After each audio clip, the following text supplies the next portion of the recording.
Hello friends, welcome to my channel. आज मैं भारतीय समाज जो कि 12th का बुक है समाजशास्त्र, इसके बारे में बताऊंगी। जिसमें दिया गया है क्या, भारतीय समाज एक परिचय, जो कि चैप्टर है हमारा। ये हमारा जो अध्याय 1 है, चैप्टर भारतीय समाज का परिचय। एक परिचय मतलब भारतीय समाज है कैसा। इस चैप्टर से ही स्पष्ट हो रहा है कि इसका एक परिचय देना है कि हमारा भारतीय समाज है कैसा। यहाँ पे जो दिया गया है भारत का संविधान, इसमें जो मूल कर्तव्य है, इसकी संख्या क्या है, 11 होती है और भाग 4 के कॉम में ये होता है। तो ये भी बहुत इंपॉर्टेंट है, ये भी एग्जाम में पूछ देता है, तो इसको भी ध्यान रखिएगा। तो यहाँ पे हम लोग देखते हैं कि हमारा क्या है, भारतीय समाज है कैसा। ये हमारा सिर्फ इस चैप्टर को पढ़ने का यही मतलब है कि हम जो बुक पढ़ रहे हैं ये समाजशास्त्र, इसके बारे में मूलभूत जानकारी देना, क्योंकि हमारा जो समाज है वो विभिन्न प्रकार के लोगों से बना हुआ है। तो इसमें हम देखते हैं कि हमारा समाज कैसा है। एक महत्वपूर्ण अर्थ में समाजशास्त्र उन सभी विषयों से अलग है। अब क्या है कि एक महत्वपूर्ण अर्थ है इसका, ये समाजशास्त्र से सभी विषयों से अलग है जिन्हें आपने पढ़ा है। अब जिसको आपने पहले से पढ़ रहा है उसे समाजशास्त्र क्या है, बिल्कुल भी अलग है। इसमें कोई संबंध नहीं है अदर सब्जेक्ट से। इससे यह एक ऐसा विषय है जिसमें कोई भी शून्य से शुरुआत नहीं करता। मतलब इसमें क्या है कि कोई भी शून्य से शुरुआत नहीं करता, थोड़ा बहुत सबको समझ होता है समाज के बारे में। सभी को समाज के बारे में पहले से कुछ न कुछ पता होता है। अन्य विषयों से हम जाने के कारण ही सीख पाते हैं। अन्य विषय में क्या होता है, हम सिखाए जाते हैं हमें बहुत सारी चीज़ें। जैसे मैथ में है तब फार्मूला वगैरह, हिंदी में है तो कुछ ऐसे वर्ड्स सिखाए जाते हैं, व्याकरण सिखाए जाते हैं। लेकिन जो हम समाजशास्त्र पढ़ते हैं उसमें समाज का नॉलेज हमारे अंदर होता है कुछ ना कुछ। इसीलिए कहा रहा है कि विषयों में हमें कुछ ना कुछ सिखाए जाते हैं, लेकिन इनका ज्ञान हमें औपचारिक और अनौपचारिक तरीके से विद्यालय, घर या अन्य संदर्भ में पढ़ाया जाता है। परंतु समाज के बारे में हमारा बहुत सारा ज्ञान सुस्पष्ट पढ़ाई के बगैर प्राप्त हो जाता है। तो हमारा जो समाज है इसके बारे में ज्ञान हमें पढ़ाई के वगैरह ही प्राप्त होता है। समाज के बारे में ज्ञान स्वाभाविक या अपने आप प्राप्त किया हुआ ही प्रतीत होता है। समाज के बारे में जो ज्ञान है वह स्वाभाविक या अपने आप प्राप्त किया हुआ प्रतीत होता है। हमारा जो समाज के बारे में ज्ञान है वह तो स्वाभाविक या अपने आप प्राप्त किया हुआ प्रतीत होता है, क्योंकि यह हमारे बड़े होने की प्रक्रिया का एक महत्वपूर्ण अभिन्न अंग है, जिसे हम किसे कहते हैं, समाजीकरण जिसे कहते हैं। पहली कक्षा में अब प्रत्येक बच्चा या प्रत्येक व्यक्ति क्या है, किसी न किसी समाज का हिस्सा तो रहा होगा ना। कोई भी कहीं पे भी जन्म लिया हो, कोई भी समाज, तो समाज की जो समझ होती है बच्चों में पहले से ही होती है। पहली कक्षा में प्रवेश कर रहे सब किसी बच्चे से यह अपेक्षा नहीं करते हैं कि वह इतिहास, भूगोल, मनोविज्ञान या अर्थशास्त्र जैसे विषयों के बारे में पहले से ही कुछ जानता होगा। लेकिन एक 6 वर्षीय बच्चा भी समाज एवं समाजीकरण के संबंधों के बारे में कुछ न कुछ जानता जरूर है। अब हमको कोई भी बच्चा आता है पहली बार विद्यालय में पढ़ने, तो उसको हम इतिहास के बारे में तो नहीं जान सकता होगा, भूगोल इस सब के बारे में नहीं जानता होगा, लेकिन समाज और सामाजिक संबंध के बारे में जरूर जानता होगा वो बच्चा। जाहिर है कि 18 साल के युवा वयस्क होने के नाते आप अपने समाज के बारे में बहुत कुछ जानते हैं। इसीलिए नहीं कि आपने समाज का अध्ययन किया, अब इसलिए नहीं कि आपने समाज का अध्ययन किया, बल्कि महज इसलिए कि आप इस समाज में रहते हैं और इसमें पले बढ़े हैं। इसीलिए आप समाज के बारे में सब चीज़ जानते हैं। इस प्रकार का पहले से ही या अपने आप प्राप्त किया गया सहज ज्ञान या सहज बोध समाजशास्त्र के लिए बाधक भी है। अब ये कह रहा है इस टॉपिक में, तो ये इस पैरा में तो ये बताया कि हमें समाज के बारे में थोड़ा बहुत नॉलेज होता है, क्योंकि ये हमारा सभी व्यक्ति जो है कि एक न एक समाज में रहते हैं। अब तो हमें पूर्व ज्ञान था समाज के बारे में। तो यहाँ पे इस जो ये है पैरा है, तो इसमें क्या बता रहा है कि इस प्रकार का पहले से ही या अपने आप प्राप्त किया हुआ सहज ज्ञान या सहज बोध समाजशास्त्र के लिए बाधक है। अब ये बोल रहा है कि अगर पहले से हमें पूर्व ज्ञान रहेगा समाज के बारे में, तो ये भी क्या है, एक बाधक है समाजशास्त्र के लिए, और सहायक भी है। बाधक भी है, सहायक भी है। सहायक इसलिए, अब सहायक इसलिए वो बता रहा है, सहायक इसलिए कि आमतौर पर छात्र समाज शास्त्र से डरते नहीं, उन्हें लगता क्या होता है कि सहायक इसलिए है कि जब बच्चे समाज शास्त्र का अध्ययन करते हैं तो उन्हें डर नहीं लगता है। तो ये क्या है, सकारात्मक पक्ष हुआ। यह विषय आसान होगा क्योंकि इसकी विषय वस्तु के बारे में उन्हें पहले से बहुत कुछ पता है। लेकिन सहज बोध या कॉमन सेंस द्वारा प्राप्त किया गया ज्ञान समाजशास्त्र के लिए एक बाधा या समस्या भी है। अब तो सकारात्मक पक्ष बता दिया कि उन्हें डर नहीं लगता है इस विषय से। अब ये क्या है कि एक बाधा क्या है, वह इसलिए कि समाजशास्त्र समाज के व्यवस्थित या वैज्ञानिक अध्ययन पर आधारित है। समाजशास्त्र क्या है हमारा? समाज के व्यवस्थित व वैज्ञानिक अध्ययन पर आधारित है। समाजशास्त्र समाज के व्यवस्थित और वैज्ञानिक अध्ययन पर आधारित है। इस प्रकार की अध्ययन प्रक्रिया को सीखने समझने के लिए अनिवार्य है कि हम अपने सहज बोध को भूलने या मिटा देने की भरपूर कोशिश करें। अब सहज बोध को क्या करेंगे हम लोग? भूलने की और मिटाने की कोशिश करेंगे। किसी बुने हुए स्वेटर या अन्य वस्त्र को नए सिरे से बुनने के लिए पहले की बुनाई को उधेड़ना पड़ता है। अभी इसमें ये बोल रहा है यहाँ पे कि अगर हमें पूर्व ज्ञान रहेगा समाज के बारे में, जो कि समाजशास्त्र का जब अध्ययन करते हैं तो उसमें समाज के व्यवस्थित और वैज्ञानिक चीज़ों का अध्ययन किया जाता है, ना कि हमें पूर्व ज्ञान से जो प्राप्त है कुछ कुछ घटनाएं जो समाज के बारे में है उसका अध्ययन किया जाता है। तो अगर हम समाजशास्त्र का रियल में अध्ययन करना चाहते हैं तो इन सभी चीज़ों को मिटा देना होगा। जैसे यहाँ उदाहरण से बता दिया है कि स्वेटर बुनते हैं तो पहले उस स्वेटर को क्या करते हैं, मतलब उधेड़ना पड़ता है, तब नया स्वेटर बनाता है। तो समाजशास्त्र के सीखने से पहले हमें समाज के बारे में अपनी पूर्व धारणाओं को उधेड़ना पड़ता है। तो इसमें ये बताया गया इस जो हमारा पैरा था। तो दूसरा पैरा क्या है? वास्तव में समाजशास्त्र को सीखने की प्रारंभिक चरण में मुख्यतः यह भूलने की प्रक्रिया ही शामिल है। मतलब समाजशास्त्र को सीखने की प्रथम प्रक्रिया क्या है? जो हम पहले से सीखे हुए हैं उसको भूल जाएं। ठीक है, यह आवश्यक है कि क्योंकि समाज के बारे में हमारा पहले से प्राप्त ज्ञान हमारा सामान्य बोध एक विशिष्ट दृष्टिकोण से प्राप्त किया हुआ होता है। एक विशिष्ट दृष्टिकोण से ना, क्योंकि हम जो समाज का ज्ञान प्राप्त करते हैं वो अपने दृष्टिकोण से करते हैं। मतलब बहुत सारे लोगों, समाज, वैज्ञानिक इन सभी के दृष्टिकोण से नहीं करते हैं, अपने दृष्टिकोण से, अपने सोच समझ के दृष्टिकोण से हम क्या करते हैं? ज्ञान प्राप्त करते हैं। तो ये बोल रहा है कि अगर हम रियल में समाजशास्त्र का अध्ययन करना चाहते हैं तो विशिष्ट दृष्टिकोण को ख़त्म करना होगा, हमें यूनिवर्सल तरीके से सोचना होगा। यह उन सामाजिक समूह और सामाजिक वातावरण का दृष्टिकोण होता है जिसमें हम सामाजिकृत होते हैं। हमारा क्या होता है? एक विशिष्ट दृष्टिकोण होता है जिसमें हम क्या करते हैं? सामाजिक एक समूह होता है, जैसे कि एक टोला हुआ, ठीक ना। उस टोला में जो लोग रह रहे हैं तो उसी के आधार पर ना उस क्षेत्र में जन्म लेने वाले बच्चे का सामाजिक जीवन होगा। जैसे लोग उस क्षेत्र के सामाजिक जीवन जी रहे होंगे वैसा ही बच्चा उस क्षेत्र के जिएगा, क्योंकि उसे तो अदर के बारे में उतना पता है नहीं कि लोग यूनिवर्स में कैसे रहते हैं, अदर जो समाज है उसमें कैसे रहते हैं। इसीलिए क्या होता है? सामाजिक एक खास सामाजिक समूह और सामाजिक वातावरण का दृष्टिकोण होता है। पहले से जो सामाजिकरण होता है वो, जिसमें हम सामाजिकृत होते हैं। हमारे सामाजिक संदर्भ समाज एवं सामाजिक संबंधों के बारे में हमारे मतों, आस्थाओं और अपेक्षाओं को आकार देता है। हमारे सामाजिक संदर्भ समाज एवं सामाजिक संबंध के बारे में हमें हमारे मतों, आस्थाओं एवं अपेक्षाओं को आकार देता है। हमारे जो सामाजिक संबंध होते हैं, यह आवश्यक नहीं है कि यह आस्था गलत ही है, परंतु यह गलत भी हो सकता है। कठिनाई यह है कि वे अक्सर अपूर्ण, संपूर्ण का विलोम एवं पूर्वाग्रह पूर्ण निष्पक्ष का विलोम होता है। अतः हमारा बिना सीखा गया ज्ञान या सहज सामान्य बोध अक्सर हमें सामाजिक वास्तविकता का केवल एक हिस्सा ही दिखाता है। अब ये बताया गया है कि हमारा जो सहज स्वीकार जो क्या है समाजीकरण है, जो हम बचपन से सीखते आते हैं, वो हमें क्या सिखाता है? बिना सीखा गया ज्ञान या सहज सामान्य बोध अक्सर हमें सामाजिक वास्तविकता का केवल एक ही हिस्सा ही दिखाता है।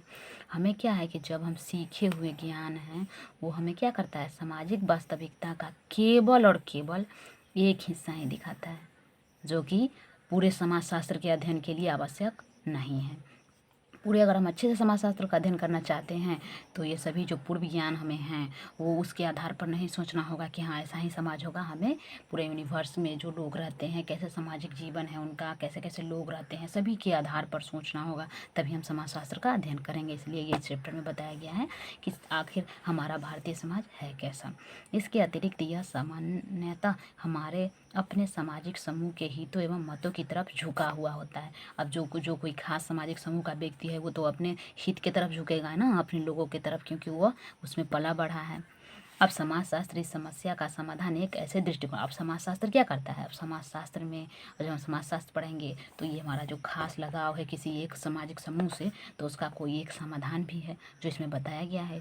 इस जो हमारा पैरा है इसमें, तो ये इसमें क्या है? समाज शास्त्र इस समस्या का समाधान एक ऐसे दृष्टिकोण के रूप में प्रस्तुत नहीं करता जिसके द्वारा संपूर्ण वास्तविकता को पूरी तरह निष्पक्ष तरीके से देखा जा सके। वास्तव में समाज शास्त्रियों का विश्वास है कि ऐसा आदर्श परिप्रेक्ष्य या प्रेक्षण स्थान होता ही नहीं है।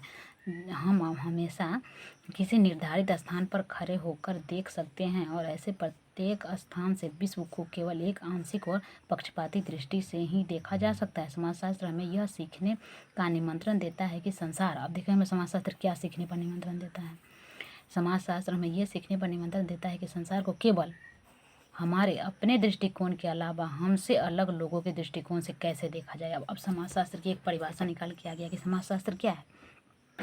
समाजशास्त्र हमें यह सीखने का निमंत्रण देता है कि संसार को केवल हमारे अपने दृष्टिकोण के अलावा हमसे अलग लोगों के दृष्टिकोण से कैसे देखा जाए।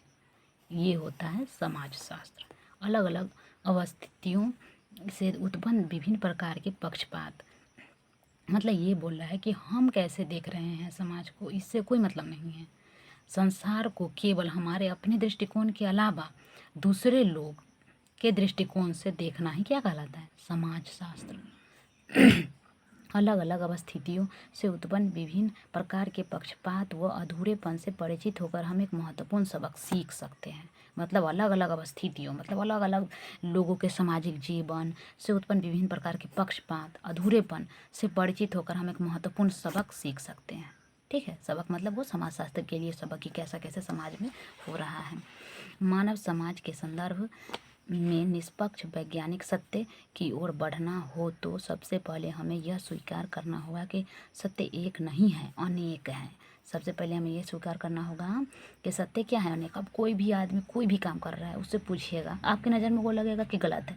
अगर उससे आप पूछिएगा ना तो ऐसा ऐसा बात बताएगा जो लगेगा आपको कि क्या है, ये तो सही काम कर रहा था, हम लोग झूठ मूठ के इसको क्या कर रहे थे कि तुम गलत काम कर रहे हो। इसीलिए यहाँ बोल रहा है कि अगर वैज्ञानिक सत्य की ओर बढ़ना है तो पहले हमें यह स्वीकार करना होगा कि सत्य एक नहीं है, अनेक है। और प्रत्येक सत्य अपने आप में अपूर्ण है। प्रत्येक जो सत्य है पूर्ण नहीं है, अपूर्ण है।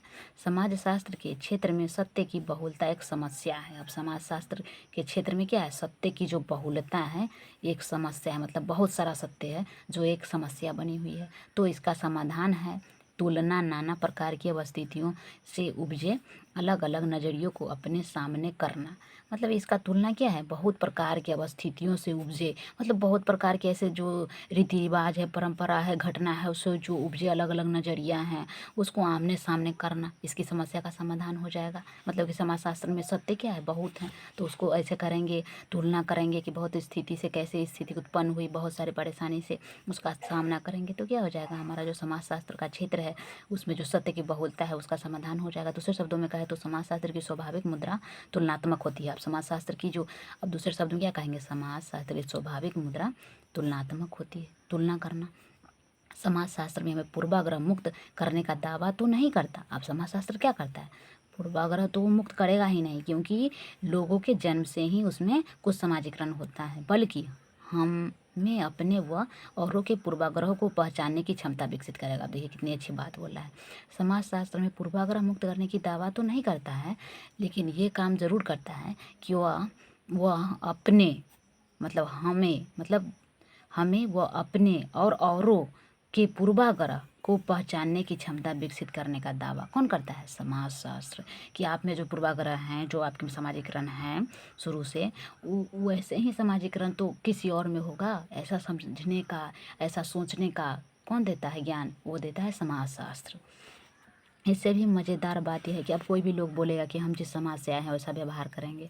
अब अच्छा जो सामाजिक व्यक्ति होगा वो बोलेगा कि नहीं, ये जो व्यवहार कर रहा है कोई फलाना व्यक्ति, वह तो भी, उसको लगेगा कि ये भी तो कोई ऐसे समाज से आया होगा जहाँ पे ऐसी बातें हो रही होंगी। तो ऐसे समझने से समाज में क्या होती है, एकता आती है और लोग अच्छे से रहते हैं। इसी को बोलते हैं क्या, समाजशास्त्र, समाजीकरण, अच्छे सामाजिक व्यक्ति।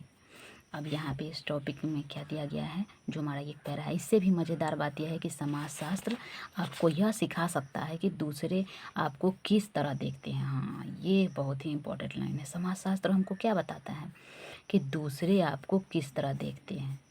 यूँ कहें, आपको यह सिखा सकता है कि आप स्वयं को बाहर से कैसे देख सकते हैं। कितनी अच्छी अच्छी बात है समाजशास्त्र में। मतलब ये जो हमारा ये विषय है, ये जो चैप्टर है, बहुत ही अच्छा है कि आपको दूसरे, बहुत ऐसे लोग होते हैं जिसको दूसरा क्या सोच रहे हैं, क्या कर रहे हैं, इसमें बहुत दिलचस्पी होता है। तो समाजशास्त्र में बहुत दुखी भी रहते हैं कि दूसरा क्या सोच रहा है, लेकिन ऐसा करना नहीं चाहिए। दूसरे का सोच है, कुछ भी सोचे। तो इसमें क्या है कि समाजशास्त्र हमें ये सिखाता है कि दूसरे आपको किस तरह से देखते हैं। अब दूसरा को कोई एक पर्सन है, कोई बी पर्सन है, ठीक है, तो ये जिस हम सामाजिक क्षेत्र से आ रहा होगा वैसे ही अगर इसका व्यक्तित्व देखा होगा, ठीक है, तो वैसे ही अपने अंदर इसका सामाजिक जीवन होगा, उसके आधार पर ना इसको देखेगा कि हम ऐसे कर रहे हैं, ये ऐसे क्यों नहीं कर रहा है, क्योंकि ये तो अलग सामाजिक क्षेत्र से आया है, कैसे करेगा। इसीलिए कह रहा है कि समाज शास्त्र आपको यह दिखा सकता है कि दूसरे आपको किस तरह देखते हैं। यूँ कहें आपको यह सिखा सकता है कि आप स्वयं को बाहर से कैसे देखते हैं। इसे स्ववाचक या कभी कभी आत्मवाचक भी कहा जाता है। यह आपके बारे में सोचने, आप अपनी दृष्टि को लगातार अपनी तरफ घुमाने, जो कि अक्सर बाहर की तरफ होती है, की क्षमता है। परंतु यह स्वनिरीक्षण आलोचनात्मक होना चाहिए। इससे समीक्षा अधिक और आत्ममुग्धता कम होनी चाहिए। इसमें क्या होता है कि हम स्ववाचक या कभी कभी आत्मवाचक कहा जाता है ऐसे दृष्टिकोण को, कि हम कैसे करते हैं कि दूसरे लोग आपको कैसे देख रहे होंगे। ये आप अनुमान लगा लीजिए कि आप जिस क्षेत्र में जा रहे हैं उस क्षेत्र में आपके सामाजिक जीवन जैसा कोई नहीं है, तो आप सोच सकते हैं कि लोग आपके बारे में कैसे सोचते हैं। इसी को कहते हैं आत्मवाचन या स्ववाचन, ठीक है, कि आप इसमें अनुमान लगा लेते हैं कि लोग हमारे बारे में क्या सोच रहे होंगे। ऐसे ही सही में लोग सोचते भी हैं, क्योंकि वो उस सामाजिक क्षेत्र से तो आते नहीं हैं। जिस सामाजिक क्षेत्र से कोई खास व्यक्ति उस क्षेत्र में जाता है। अब यहाँ पे ये टॉपिक दिया हुआ है जो कि सबसे सरल स्तर पर कहा जा सकता है कि भारतीय समाज और इसकी संरचना की समझ आपको एक सामाजिक नक्शा प्रदान करती है। अब इसमें क्या है कि भारतीय समाज और इसकी संरचना की समझ, जो भारतीय समाज है इसकी जो संरचना है, इसकी समझ आपको एक सामाजिक नक्शा प्रदान कर सकता है कि हमारा जो सामाजिक जीवन है, सामाजिक क्षेत्र है, वो कैसा है, जिससे आप अपने ठौर ठिकाने स्थान का पता लगा सकते हैं। आप अपने ठौर ठिकाने स्थान का पता लगा सकते हैं। भौगोलिक नक्शे की तरह स्वयं का सामाजिक नक्शे में पता लगाना इस अर्थ में उपयोगी हो सकता है कि इससे आपको यह जानकारी मिलती है कि समाज में दूसरों से संबंध में आपकी स्थिति क्या है। एक सामाजिक नक्शा कहने का मतलब ये है कि भौगोलिक नक्शा कि मतलब हमारा जो समाज में दूसरों से संबंध कैसा है, ये होता है हमारा क्या, सामाजिक नक्शा। उदाहरण के लिए मान लीजिए कि आप अरुणाचल प्रदेश में रहते हैं, ठीक है। अगर आप भारत के भौगोलिक नक्शे को देखते हैं तो आपको पता चलता है कि आपका राज्य भारत के उत्तर पूर्वी कोने में है। अब भौगोलिक स्थिति मतलब क्या होता है, जहाँ पे हम अवस्थित हैं। तो अरुणाचल प्रदेश कहाँ है, इधर है। पूरे भारत के जो मैप देखेंगे तो इसमें क्या है, इधर हमारा अरुणाचल प्रदेश है, ठीक है। तो ये क्या है, भौगोलिक नक्शा है। आपको पता चलेगा कि आपका राज्य भारत के उत्तर पूर्वी कोने में स्थित है। आपको यह भी पता चलेगा कि आपका राज्य अनेक बड़े राज्यों जैसे उत्तर प्रदेश, मध्य प्रदेश और महाराष्ट्र एवं राजस्थान की तुलना में छोटा भी है। तो ये हमारा भौगोलिक स्थिति होगी। परंतु यह एक अनेक राज्यों जैसे मणिपुर, गोवा, हरियाणा या पंजाब से बड़ा है। यदि आप प्राकृतिक विशेषताओं के नक्शे में देखेंगे तो आपको पता चलेगा कि भारत के अन्य क्षेत्रों एवं राज्यों की तुलना में अरुणाचल भूभाग कैसा पर्वतीय वनों से भरपूर है। मतलब कि ये देखेंगे, अब देखिए, अब भौगोलिक स्थिति मतलब कहाँ अवस्थित है।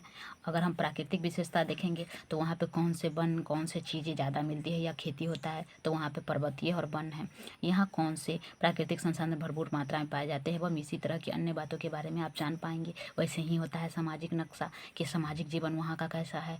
मतलब जिस क्षेत्र में, जैसे अरुणाचल प्रदेश में हम रहते हैं तो अरुणाचल प्रदेश का जब सामाजिक जीवन कैसा है, बिहार में हम रहते हैं तो बिहार का सामाजिक जीवन कैसा होता है। ये हमारा होता है क्या, सामाजिक नक्शा। अगर हम समाज शास्त्र पढ़ेंगे तो ऐसे ऐसी चीज़ें हमारे अंदर आ जाएंगी जो कि हम समझ पाएंगे कि उस क्षेत्र में जाएंगे तो उस क्षेत्र के लोग हमारे बारे में क्या सोचेंगे, या फिर हम जिस क्षेत्र में जाते हैं तो हम उस क्षेत्र के लोगों के बारे में क्या सोचेंगे। ऐसा होता है क्या, ये सब सामाजिकरण के अंदर आता है, जो कि बहुत ही इंपॉर्टेंट है।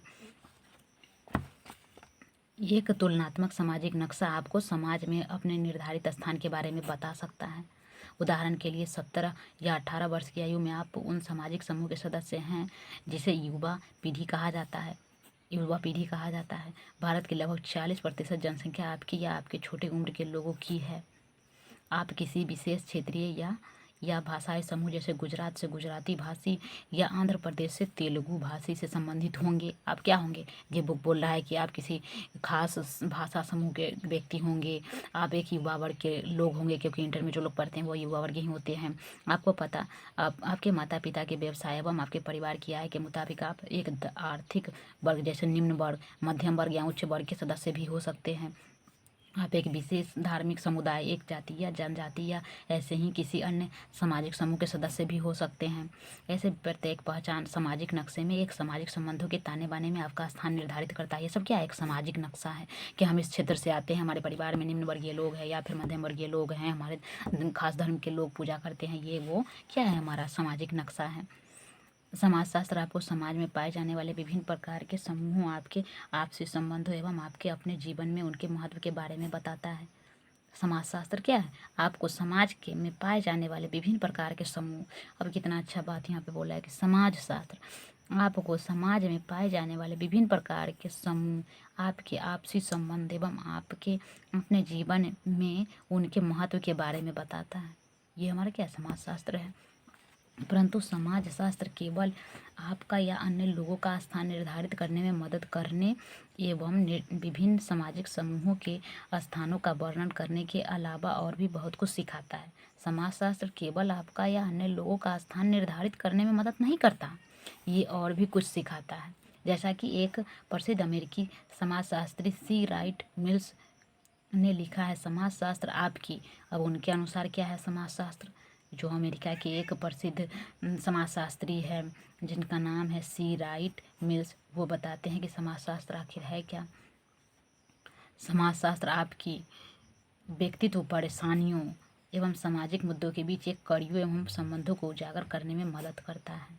व्यक्तिगत परेशानियों से मिल्स का तात्पर्य है विभिन्न प्रकार के व्यक्तिगत चिंताएं, समस्याएं या सरोकार जो सबके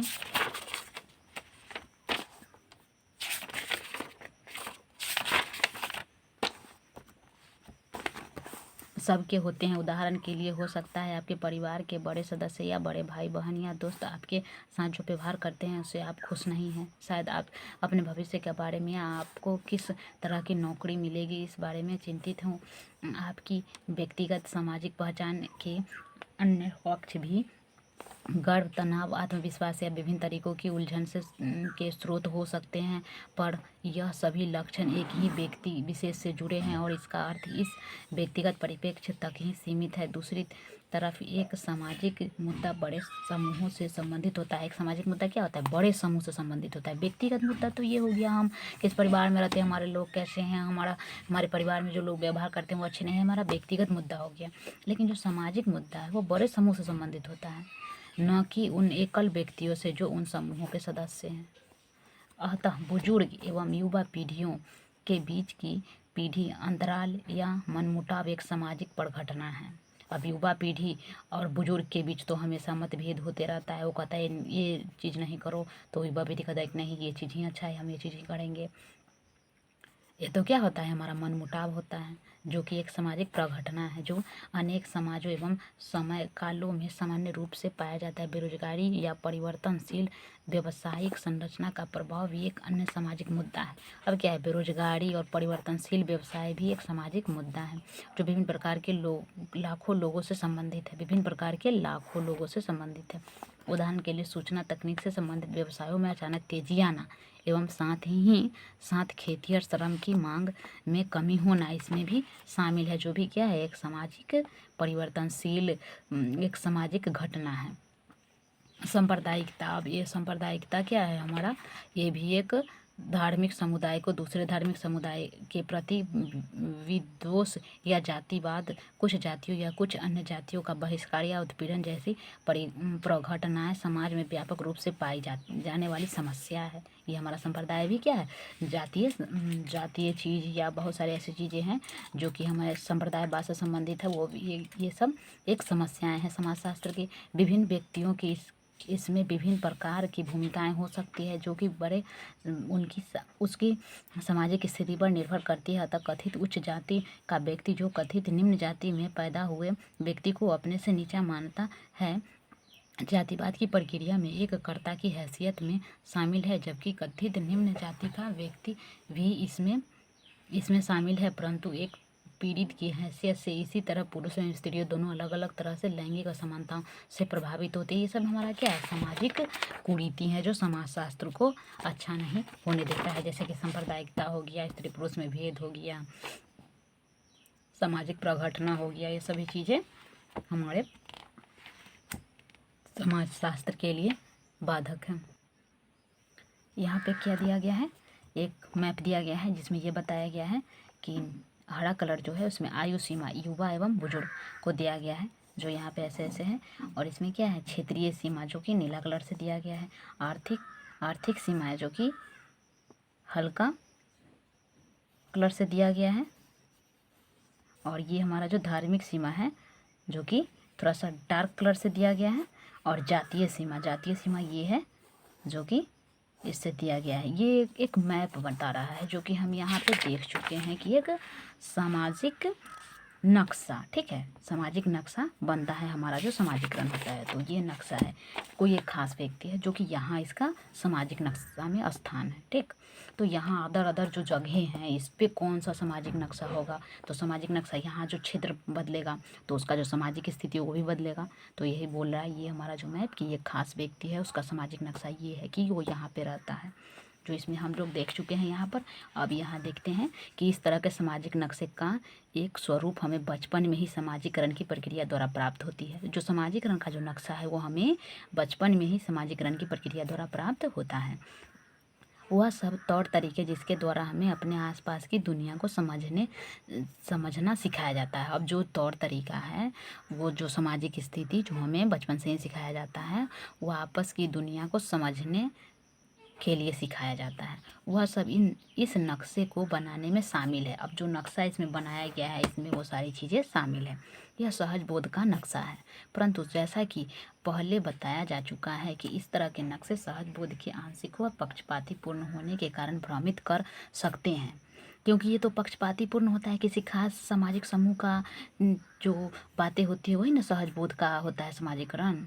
तो ये भ्रमित आपको कर सकता है क्योंकि यह पक्षपाती होता है। यह एक विकृत भी हो सकते हैं। हमारे सामान्य बोध के नक्शे के अलावा हमारे पास कोई अन्य तैयार नक्शा नहीं होता, क्योंकि हम बहुत सारे या सभी सामाजिक समूहों में नहीं बल्कि केवल एक ही समाजीकृत होते हैं। अगर हम अन्य प्रकार के नक्शे चाहते हैं तो हमें उन्हें बनाना सीखना होगा। एक समाजशास्त्रीय परिप्रेक्ष्य आपको विभिन्न प्रकार के सामाजिक नक्शे को बनाना सिखाता है। मतलब ये है कि हमारा जो समाजशास्त्री या समाजीकरण होता है तो हम अपने आप दिमाग में बना लेते हैं कि हमारा जो सामाजिक नक्शा है ये, जैसे कि बिहार है, ठीक है, तो बिहार के जो मैप है इसमें हमारा स्थान कहाँ है, तो हम एक सामाजिक दायरा बना लेते हैं। हमारा एक सामाजिक क्या है, नक्शा है। फिर यहाँ पे देखते हैं कि बिहार में अलग जो ज़िले हैं, पटना है, वैशाली ज़िला है, ये सभी जो ज़िला हैं इसमें जो सामाजिक नक्शा होगा वो भी अलग अलग होगा। तो हमारा जो क्या है ये बोल रहा है कि समाजशास्त्रीय परिप्रेक्ष्य आपको विभिन्न प्रकार के सामाजिक नक्शे को बनाना सिखा देती है। आपको ये बता देती है कि जिस क्षेत्र में आप जाएंगे या फिर कहीं पर भी जाएंगे आपका सामाजिक नक्शा बदल जाएगा, क्योंकि आप जिस क्षेत्र से आते हैं उस क्षेत्र के लोग वहाँ पर नहीं हैं, क्योंकि वहाँ का जो सामाजिक जीवन है वो अलग होगा, आपका सामाजिक जीवन अलग होगा। तो ये हमारा क्या बता रहा है, एक परिचय का परिचय, मतलब ये जो हम चैप्टर पढ़े थे भारतीय समाज एक परिचय, इसका जिसमें थोड़ा सा सार दे दिया गया है। तो इसको भी थोड़ा सा देख लेते हैं। और यहाँ पे दिया गया है जो कि वो हमारा अध्याय 2 में क्या पढ़ना है, ये सब चीज़ें, इसमें 3 में क्या पढ़ना है ये है दिया गया है, 4 में सब चीज़ें जो 7 है चैप्टर है यहाँ पे दिया गया है क्या क्या पढ़ना है। तो हम अभी फ़िलहाल एक परिचय का परिचय देख लेते हैं। तो इस पाठ्य पुस्तक का उद्देश्य है, मतलब ये पूरा पाठ्य पुस्तक है समाजशास्त्र का, इसका उद्देश्य क्या है, भारतीय समाज से आपका परिचय कराना, भारतीय समाज से आपका परिचय कराएगा ये, लेकिन सहज बोध के नज़रिए से नहीं, क्योंकि सहज बोध तो हो जाता है अपना निजी विचार, इसके जरिए नहीं, आपको समाज शास्त्रीय दृष्टिकोण से। अब ये जो बातें हैं बहुत अच्छी बात बोल रहा है समाजशास्त्र, आपको जो कराएगा ये जो पाठ्य पुस्तक है, ये जो बुक है समाजशास्त्र का, ये आपका अध्ययन सिर्फ और सिर्फ सहज बोध के जरिए नहीं कराएगा, वो आपको समाज शास्त्रीय दृष्टिकोण से भारतीय समाज का अध्ययन कराएगा। इस परिचय में कहा जा सकता है शायद यहाँ, मतलब यह जो विषय वस्तु है इसके परिचय में ये बातें कही जा सकती है कि सहज बोध के नज़रिए से आपको नहीं बताएगा, क्योंकि समाजशास्त्रीय दृष्टिकोण से बताएगा, वो वैज्ञानिक होता है, यूनिवर्सल होता है। शायद यहाँ उन व्यापक सामाजिक प्रक्रियाओं की तरफ संकेत करना उचित होगा जो भारतीय समाज को आकार दे रही है, जिसके बारे में आप आगे के पृष्ठों में विस्तार से पढ़ेंगे। मोटे तौर पर कहा जाए तो औपनिवेशिक दौर में जब ब्रिटिश लोग या अंग्रेज लोग यहाँ थे, उस ज़माने में एक विशिष्ट भारतीय चेतना ने जन्म लिया। क्या लिया, एक विशिष्ट भारतीय चेतना ने, जिसको राष्ट्रवाद कहा जाता है। राष्ट्रवाद की भावना लोगों में आई कि नहीं, हमको औपनिवेशिक शासकों को यहाँ से उखाड़ फेंकना है। औपनिवेशिक शासन ने पहली बार पूरे भारत को एकीकृत किया। औपनिवेशिक शासक क्या किया, औपनिवेशिक शासक को आने से यहाँ पे फायदा भी हुआ, ठीक है। लोग पहले क्षेत्रीय थे, ठीक ना, अपने अपने क्षेत्र में बटे हुए थे। लोग तो एक थे ही नहीं, क्योंकि जब मुगल आया तो भी लोग क्षेत्रीय राजा थे, हम मेरा क्षेत्र है, मेरा ये है वो है करते थे। तो ये क्या हो गया, औपनिवेशिक शासक जब आया यहाँ पे तो पूरे भारत को एकीकृत करने का काम किया, ठीक है। क्योंकि सभी भारत के जो लोग थे वो एक हो गए, ठीक ना। और क्या किए, हमको वो सोचे कि नहीं, अब हम औपनिवेशिक शासक को यहाँ से उखाड़ फेंकेंगे, जब एक नहीं होंगे तब तक ऐसा काम नहीं होगा। तो यही बोल रहा है कि औपनिवेशिक शासन ने पहली बार पूरे भारत को एकीकृत किया एवं पूंजीवादी आर्थिक परिवर्तन एवं आधुनिकीकरण की ताकतवर प्रक्रिया से भारत का परिचय कराया। पूंजीवाद और आर्थिक परिवर्तन एवं आधुनिकीकरण की ताकतवर प्रक्रिया से भारत का क्या कराया, परिचय कराया। एक तरह से जो परिवर्तन लाए गए उन्हें उल्टा नहीं जा सकता था। समाज वैसा कभी नहीं हो सकता जैसा पहले था। औपनिवेशिक शासक के अंतर्गत भारत की आर्थिक, राजनीतिक और प्रशासनिक एकीकरण की उपलब्धि भारी कीमत चुकाकर प्राप्त हुई। अब देखिए क्या बोल रहा है कि औपनिवेशिक शासन के अंतर्गत भारत की आर्थिक, राजनीतिक और प्रशासनिक एकीकरण की उपलब्धि भारी कीमत चुकाकर उन्हें प्राप्त की गई। क्योंकि हमें जो भारत की जो आर्थिक व्यवस्था है, राजनीतिक जीवन है, प्रशासनिक जीवन है, ये सभी बहुत भारी कीमत चुकाकर औपनिवेशिक शासक से लिया गया है। उपनिवेश, शोषण एवं प्रभुत्व द्वारा दिए गए अनेक प्रकार के घावों के निशान भारतीय समाज पर आज भी मौजूद है। अब है ना मौजूद, क्योंकि क्या हो गया, भारत बंटवारा हो गया। एवं जो सांप्रदायिक दंगा है वो भी चलते आ रहा है, शुरू में भी चला, अभी भी कभी कभी ये क्या हो जाता है, मतलब नया रूप ले लेता है सांप्रदायिक दंगा।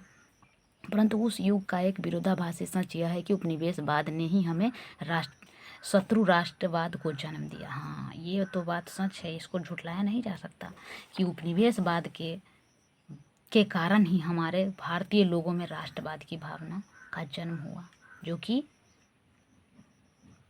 किनका शत्रु था, उपनिवेशवाद का शत्रु था।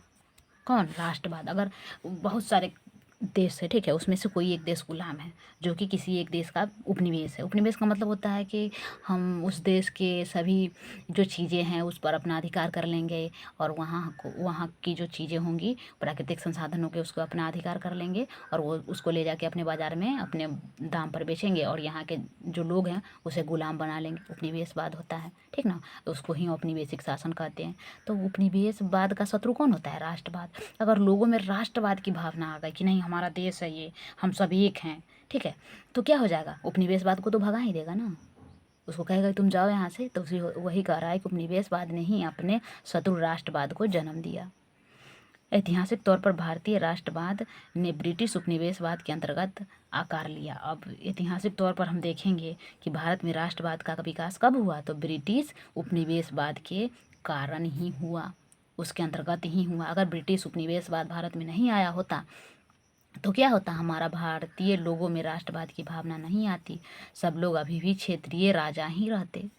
औपनिवेशिक प्रभुत्व के साझे अनुभवों ने समुदाय के विभिन्न भागों को एकीकृत करने एवं बल प्रदान करने में मदद किया। औपनिवेशिक प्रभुत्व के साझे अनुभवों ने पाश्चात्य शैली मतलब पश्चिमी शैली की शिक्षा की बदौलत उभरे मध्यम वर्ग, अब जो पश्चिमी शैली थी उसके शिक्षा का ग्रहण कौन कर लिया, मध्यम वर्गीय जो भारत के लोग थे वो उपनिवेशवाद को उसकी अपनी मान्यताओं के आधार पर ही चुनौती दिया।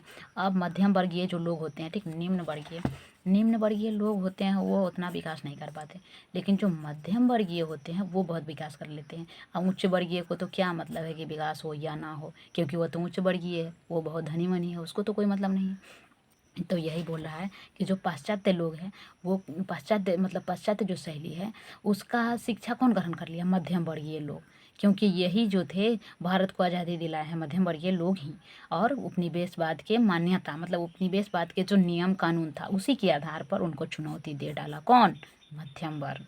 हमारे इतिहास की विडंबना यह है कि उपनिवेशवाद एवं पाश्चात्य शिक्षा ने ही परंपरा की पुनः खोज को प्रोत्साहन दिया है। अब इतिहास की हमारी ये आश्चर्यजनक बात है क्या, कि उपनिवेशवाद एवं पाश्चात्य शिक्षा ने ही अब उपनिवेशवाद, और जो उपनिवेशवाद क्या है, जो लोग यहाँ पे हमारा उपनिवेश बना लेते हैं हमारे देशों को, वो और जो पश्चिमी शिक्षा है वो दोनों मिलकर परंपरा की पुनः खोज किया कि परंपरा जो है उसका अच्छा बात है क्या, उसी को ना बोलते हैं पुनः खोज, को प्रोत्साहन दिया। इससे कई तरह की सांस्कृतिक एवं सामाजिक गतिविधियाँ विकसित हुई। इससे क्या हो गया, कई तरह की सांस्कृतिक एवं सामाजिक गतिविधियाँ का विकास हुआ, जिससे राष्ट्रीय एवं क्षेत्रीय स्तर पर समुदाय के नवोदित रूप सुदृढ़ हुए। नया नया चीज़ें का विकास हुआ।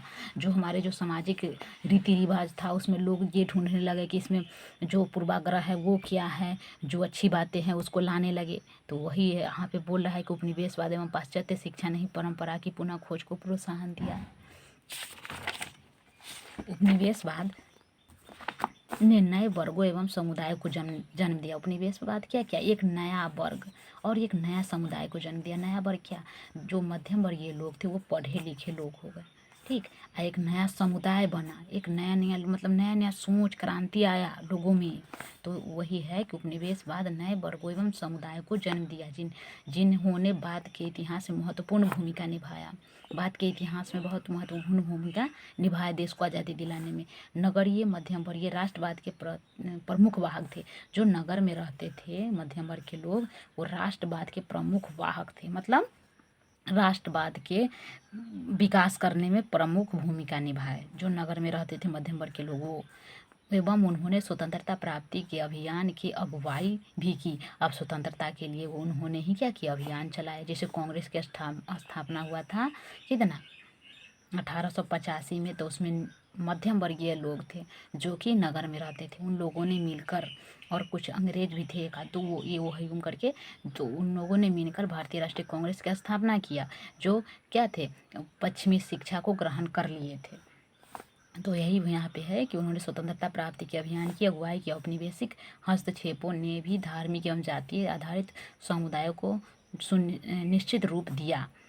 औपनिवेशिक हस्तक्षेप ने, इन्होंने भी महत्वपूर्ण भूमिका निभाई। समकालीन भारतीय समाज का भावी इतिहास जिन जटिल प्रक्रियाओं द्वारा विकसित हुआ उनके बारे में आप आने वाले अध्यायों में पढ़ेंगे। तो हमारा ये क्या हो गया, ये अध्याय जो था वो समाप्त हो गया। देख लिए कैसे कैसे हुआ।